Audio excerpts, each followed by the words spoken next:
High, আমি শাওন। একটু আগে তুমি যখন হাসছিলে তখন তোমায় তুলেছিলাম। I hope you like it. তোমায় এখনো তুলিনি, ক্যামেরাতে ছবি তুলেছিলাম। এই যে ছবিটা, it's it's it's it's just that তোমার হাসিটা খুব সুন্দর। অলসো আলোটা খুব এস্থেটিক্যালি এসে পড়েছে, তাই এই ক্লিকটা ফটো অফ ইউ। আমার হাসিটা খুব সুন্দর, আলোটাও খুব এস্থেটিক, তাহলে তোমার কোনো ক্রেডিট নেই তো? ছবিটা ভালোই তুলেছো। Thank you for the photograph and the compliment. Also if you don't mind আমাকে পাঠাবে প্লিজ। হ্যাঁ শিওর। তোমার নম্বরটা? জানেন সাদা জুতো পরিষ্কার করতে কত এফর্ট দিতে হয়? আপনাকে আচ্ছা করে আছাড় দিতে হবে একদম শূন্যে তুলে। এবারে পুজোয় কি সবাই কি তুলবে বলে ঠিক করেছো? বলছিলাম উমা, কাল অষ্টমী, তোমার প্ল্যানস আছে নিশ্চয়ই, আই নো, বাট কাল আমার সঙ্গে ঠাকুর দেখতে যাবে নর্থ কলকাতায়। বেশ, আমি একটু সময় দাও, আই লেট ইউ নো। জানাতে হবে না, আমি কাল তোমার জন্য অপেক্ষা করব। হাই শাওন। হ্যালো।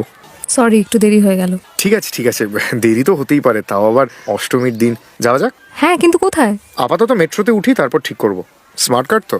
হ্যাঁ, কিন্তু ট্রাস্ট মি, তোমার ভালো লাগবে। অঞ্জলি দিতে আপত্তি নেই নিশ্চয়ই?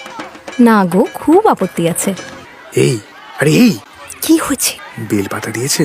হ্যাঁ, আরে বিল্ল পত্রাঞ্জলি বলছে তো, এদিকে হাতে বেলপাতা নেই। মন্ত্রটা বলো না, তাহলেই হবে। মা, আবার কি? অঞ্জলিটা ঠিক করে দিতে দাও না। Will you go on a date with me? কি? আমার তোমাকে হেভি লাগে। তাই বলে অঞ্জলি দিতে দিতে প্রপোজ করবে? বেশ একটা পবিত্র পবিত্র ভাইবস। আর প্রপোজ কোথায় করলাম? প্রপোজ করিনি তো। যাবো। যাবে মানে কোথায় যাবে? ডেটে। সত্যি? ঠাকুরের সামনে দাঁড়িয়ে কি মিথ্যে বলছি?